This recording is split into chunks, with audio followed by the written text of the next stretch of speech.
Based off the rather boring Mitsubishi Lancer, the Lancer Evolution GSR that we have here will pretty much godsmack you of its amazing performance and pedigree. Hi, this is Joe from Way Scarff Way, and today we're talking about this 2013 Mitsubishi Lancer Evolution GSR. Let's dive in. We recently took this one in on trade for a Tesla Model Y. Obviously the previous owner is going in a different direction, but this thing is an amazing vehicle. Unfortunately, Mitsubishi does not make these anymore. Mitsubishi has pretty much gotten out of the high performance car business, and they make a little sedan, and then they make crossover SUVs. Man, times have changed. But for a long time, the Evo reigned supreme in that four-door high-performance segment. I was enamored by these cars in my early 20s. I fell in love with these cars playing Gran Turismo 2 in the early 2000s, driving the Evos, the WRX STIs. Eventually, they came to the U.S. shores around mid-2000s, and the rest is history. These really made an amazing impression on the Japanese market, and then obviously, you know, performance car enthusiasts, they started drooling over them, and then Mitsubishi got the bright idea, just like Subaru, to bring these over to the US shores, and they did quite well for a while, but tastes have changed.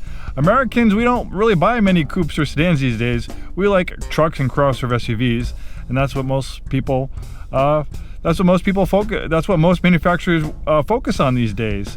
But luckily for you, we have this nice clean Carfax example. It has a few add-ons to it, but it was not heavily modified.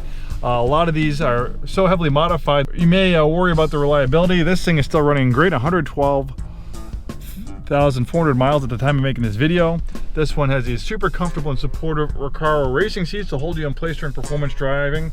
This thing's a corner carving machine with its amazing all-wheel drive system and grippy tires. This thing is pretty much a giant killer. This thing can keep up with much more expensive European sedans. We have a fantastic all-wheel drive system. You have a drive mode selector right here, so you can calibrate for snow, tarmac, or gravel. True rally car roots for sure. 5-speed manual transmission. They also had a dual clutch transmission, but man, the only way to enjoy a car like this is with a regular manual gearbox. You just feel so connected to it. There's this nice leather up steering wheel. The rest of the interior is kind of you know, basic Lancer. But that's the thing about these cars, they're kind of sleepers. That was the appeal about them. They had a few, you know, aerodynamic adds-ons, a few things here and there to give a clue that it has extra power, extra performance over the basic car it was based on. But these things tend to be sleepers. This makes 290 horsepower and 300 pound-feet of torque. When these things were brand new, they did 0 to 60 in a little under 5 seconds. You know, amazing performance. Over a decade later, this thing still can put a lot of modern day cars to shame with its performance and handling. It has a great aftermarket infotainment system. The original one was not that great, so I think you'll definitely welcome this updated aftermarket infotainment system, which also features a parking camera. Nice all-season floor mats, aluminum pedals. For over 100,000 miles, this thing's in great condition inside and out. We have a nice wheel and tire package, Brembo brakes for amazing stopping power. A little bit more of an aggressive front fascia on the Evolution GSR. Love the way it looks. And we have functional air intakes as well. The auto industry is guilty of putting fake louvers and intakes and vents on cars, but these actually really vent into the engine compartment. Very reliable, 4-cylinder engine, turbocharged. Looks like we have an aftermarket intercooler, or intake for the intercooler, and then a intake for the air box.